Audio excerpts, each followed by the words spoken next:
Hello everyone, myself Parminder Kaur, University Agartala. Today, the title of my talk is Characteristics and Source Apportionment of Black Carbon Aerosols over Agartala.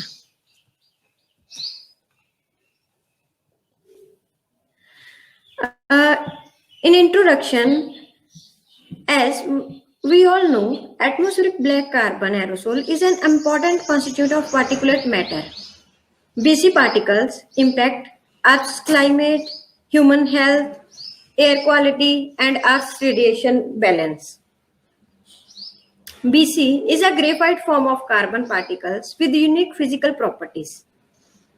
And BC is the most strongly light-absorbing component of the particulate matter. Black carbon is formed by incomplete combustion of fossil fuel, biofuels, and biomass burning.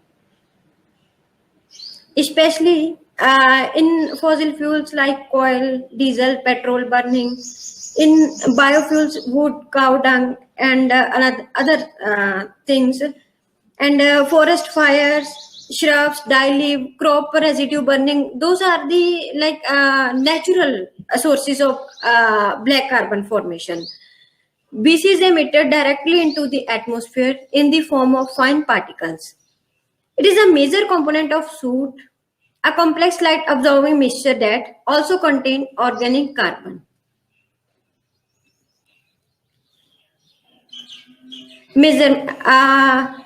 Before going to the measurements, I'm little talk about the study location. This study location is Department of Physics, Tripura University, Agartala. It's a rural and continental location in northeast India. Agartala is capital of Tripura state, and the observational site actually is 9 kilometers south from the main city of Agartala, and it is situated very near to the Bangladesh border, where we have done the measurements. The observational site is actually located very near to the national highway. So fossil fuels, vehicular emissions are the major sources there for black carbon. We can say as a rural site, most of the nearby villagers use biofuels like wood, dry leaves, shrubs, wastage of trees for cooking and other daily household activities. So mainly fossil fuels and biomass burning is a major contributor there to the black carbon concentration. In measurements, we have used the 7-channel atherometer to measure black carbon mass concentration. As we all, most of us aware who are working with the aerosol or black carbon, that atherometer is an worldwide used instrument. It is an automatic and self-contained instrument. It performs the optical analysis and the data readout on the spot. It provides us the measurements on the spot, raw data, a direct black carbon measurement at 880 nanometers. It measures black carbon from the attenuation of light beam transmitted through the sample accumulated on the quartz fiber filter. Here in the block diagram, we can see here is the filter, and mostly we use fiber at our station to collect the air particle over the filter, over the area. We can say here the amount, actually the sample accumulated on the quartz fiber filter is proportional to the amount of black carbon loading on the filter. The ambient air passes through the filter, and filter traps the suspended particles here. It traps the suspended particulates, and it creates a deposit of increasing density over the filter, which is known as spot. We can call the spot of particulates. So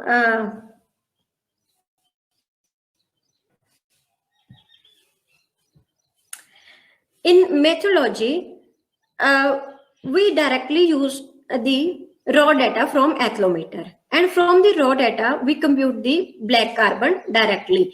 That we have shown the black carbon year 2000 in the study location. And as many of us aware that it's athlometer is a optical technique that measure the black carbon in using optical attenuation technique. So here these all are already inside the athlometer. After that, what we have done, we have used the power law equation, and from there we have calculated the alpha, absorption angstrom exponent. And then further, by using athlometer model, we have done the source apportionment. We apportion the total BC into two parts, fossil fuel and biomass burning. And this apportionment has been done using the alpha values, by using the angstrom exponent values. Let us talk about the athlometer model. Actually, athlometer model is firstly introduced by Sandra Davy in 2008. This model is based on the light absorption measurement at UV to infrared wavelength, was used to evaluate the contribution of biomass burning and fossil fuel emissions. This model is based on the fact of that black carbon generated from the biomass burning or wood burning has larger absorption at UV channel, ultraviolet channel, and near ultraviolet wavelengths as compared to the black carbon generated from fossil fuel or vehicular emissions. So by using this model, we apportion the things to biomass burning and fossil fuel, and we calculate the percentage contribution of biomass burning and fossil fuels. This is our main task, source apportionment of black carbon aerosols in this work.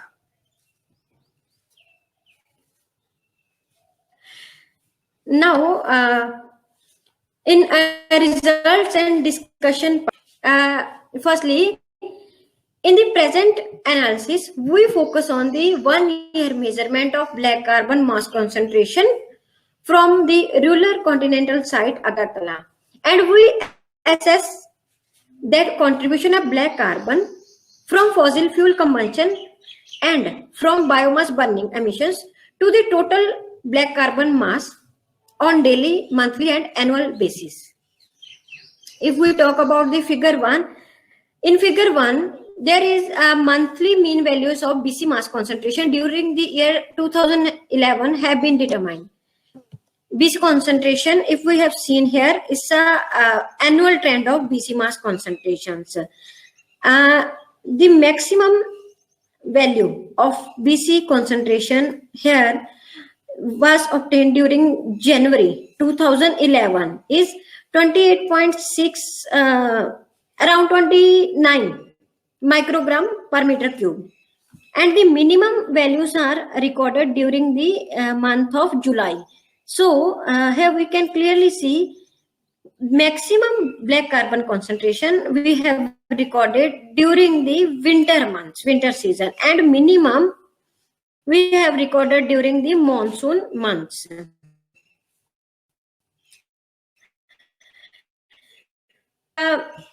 We can say that black carbon or pollution is on various factors like long range transport, local sources, local like vehicular emissions, and also biomass burning sources. Then another important thing is stability of the boundary layer height also matters here. Either it's a low or a high boundary layer height.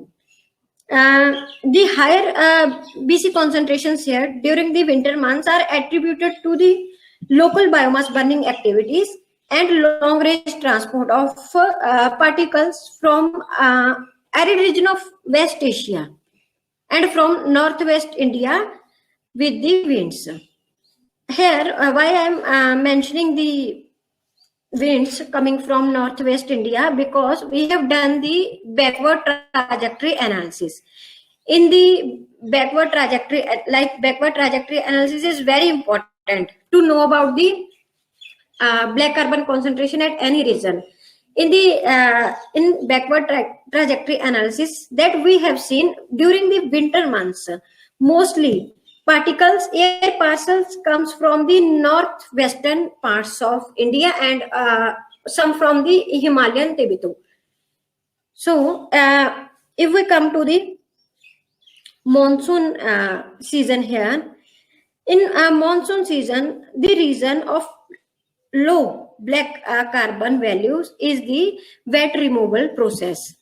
During the rainy days, actually, due to wet removal process, BC particles present in the atmosphere are removed due with the rain, and they goes down to the surface of earth, and thus BC concentration goes very down during the monsoon months.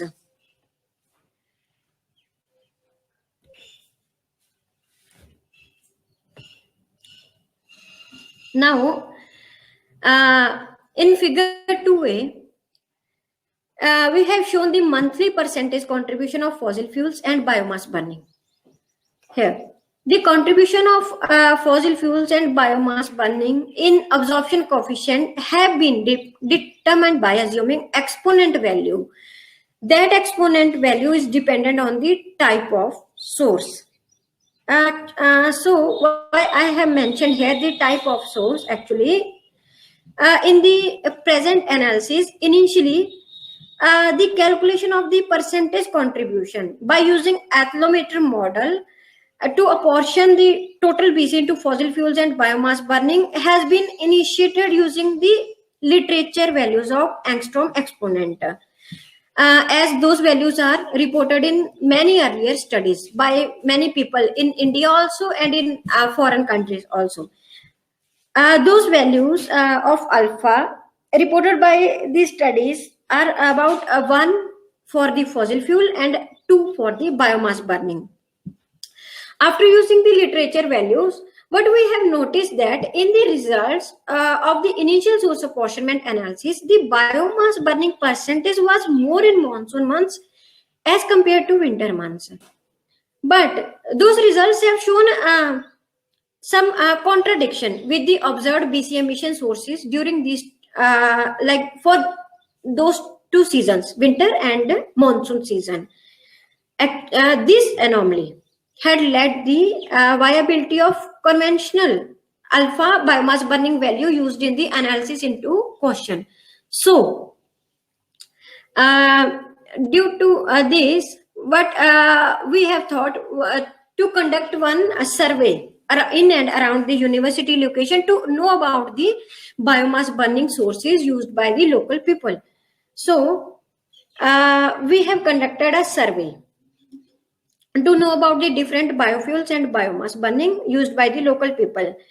And survey in the like based on the report of this survey, the biomass burning experiment have been conducted with those collected biofuel and biomass as we have recorded, and we have classified those biofuels reported by the people according to the seasons. Then further, we have performed one biomass burning experiment to calculate the alpha for, and from the experiment, what we have calculated during the various season, alpha values varies according to type of sources used by the people. Then we use those alpha values to perform our source apportionment over the Agartala. And finally, with those values, what we have seen, actually, biomass burning is maximum during the winter, minimum in monsoon months. Here in the results, we can see here maximum biomass burning here we have recorded in December. It's up to 30%, and here minimum fossil fuel contribution is 70%. And then minimum biomass burning we can see in here in May month, June. May and June is a monsoon month. In July, there is a peak in biomass burning. This may be due to various reasons, like maybe around, as we know, Tripura is actually 67% forest, and another remaining area is only the population. So maybe any forest fire occur or any local biomass burning was high during July. So I can't comment here on this, but what actually, if we see the monthly mean percentage contribution of fossil fuel, it's high during the monsoon months and low during the winter months. Here in the figure 2b, it also shows the total BC mass concentration and equivalent BC concentration of fossil fuel and biomass burning over the observational site. Here, the blue line shows the total BC concentration in microgram per meter cube. It's around 30. And when we apportion the thing, we can see here, this is the black line is the contribution from fossil fuels, and red is here the contribution from biomass burning. Here in winter, we can see around 25 microgram per meter cube is from the fossil fuels, and remaining approximately 4.8, 4.7 microgram per meter cube is biomass burning. Biomass burning here is less during the monsoon months.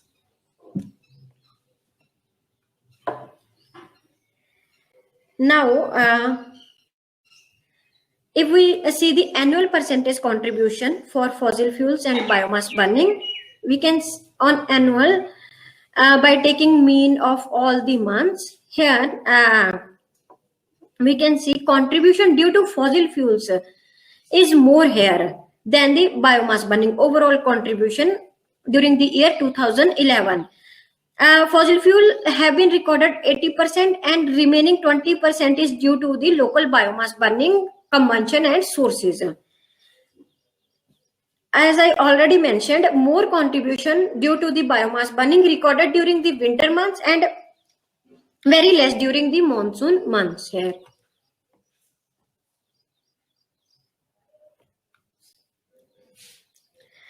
On seasonal basis, we divided the year 2011 into 4 major seasons: winter, pre-monsoon, monsoon and post-monsoon. This figure shows the seasonal variation of BCFF and BCBB during the major season of the 2011. Here in winter season, if we look here for the November, December and January months, percentage contribution is higher during the November, December and January. It goes up to 30%. And on the other side, during the winter, percentage contribution is low. It decreases up to 70% and it's low during the winter season. But if we talk about other 3 seasons, pre-monsoon, monsoon and post-monsoon seasons, we can clearly see here in the figures, fossil fuels contribution is higher, and during fossil fuel contribution is more than 80%.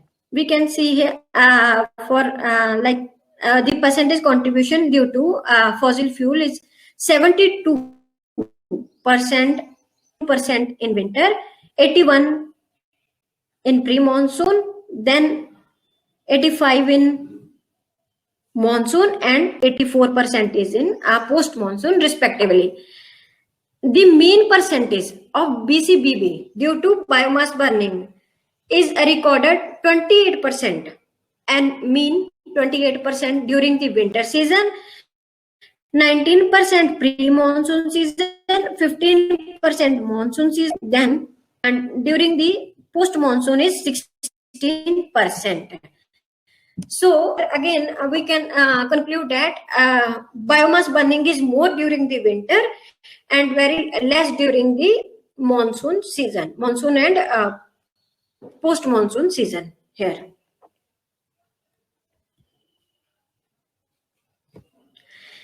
Now,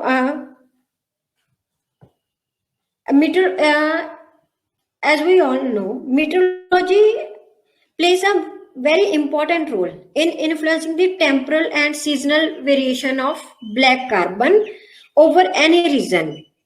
So here, what we have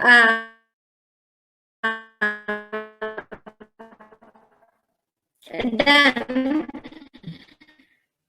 we have shown the BC mass concentration with the rainfall that during the high rainfall months, here BC concentrations are recorded very low, but during the no rainfall months like winter and post monsoon, very less rainfall or no rainfall, BC concentrations are high. So here it's also we can see here is the due to the wet removal process during the rainy days, BC concentrations goes very low, and in another months is BC concentrations are very high. And similarly, if we compare with the temperature, BC concentration, we can see here during the low temperature months, January, then here December, BC concentrations are high. And during the high temperature, in monsoon, temperature is high and BC concentrations are low, and vice versa. So from this diagram, we can clearly understand that meteorology have a very key role into the seasonal and temporal variation of black carbon over the region.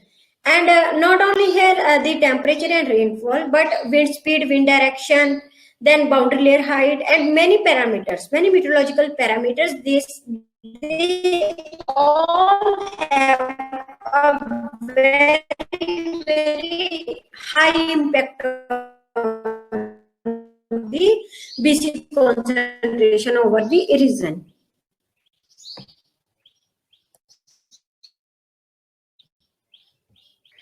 Now, coming to the conclusion, this analysis studied the Manal variation of concentration and its equivalent from fossil fuel and to at this rural and continent of Agartala during the period 2011. In mainly we focused on the source of carbon. So, but we have seen that seasonal variation of black carbon concentration shows maximum concentration in the winter and minimum concentration observed during the monsoon months. And we have recorded the more contribution due to fossil fuels as compared to biomass burning, dominating throughout the day also and dominating throughout fossil fuels are carbon due to biomass burning recorded more during evening and morning. If we talk about the daily variation, but we I haven't shown here, but what we have recorded actually morning and evening hours biomass burning is high for the day due to cooking and other daily household activities take place at morning and evening hours in the village. So this contributes to the high biomass burning at the morning and evening hours.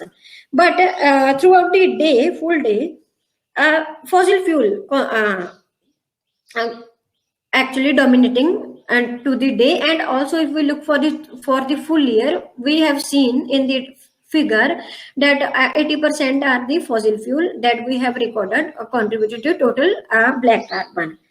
So these variations are observed on the basis of geographical location, meteorological parameters, and long range transport, which are contributed to the loading of total black carbon over the region. The observed biomass burning percentage contribution. But we have observed that biomass burning percentage contribution is more during the winter months as compared to the other seasons and very less in the monsoon months. So these are actually the major finding what we have done. But as a future purpose, what we have done, we can perform the source apportionment by using different models. There are many techniques are available. Here we have used the athlometer model, but there are different techniques are available. By using those techniques, we can perform it in a good way. And also, on the other hand, value of alpha matters here, angstrom exponent. So the experiment we have conducted, actually that was not fully appropriate. We can those experiment, burning experiment in a very precise manner, like by recording the burning rate of each sample, each biofuel, performing the burning experiment of a single sample in several, attaining the homogeneous environment in terms of temperature, humidity, and air flow during burning of each. So, so by this we can improve our results. Here, I would like to thank Indian Space Research Organization support provided through the ISRO GBP project under aerosol radiative forcing over India, and I am grateful to the Department of Physics, Tripura. I would like to thank SURF and all the other members of SURF for organizing IWSS 2020 online.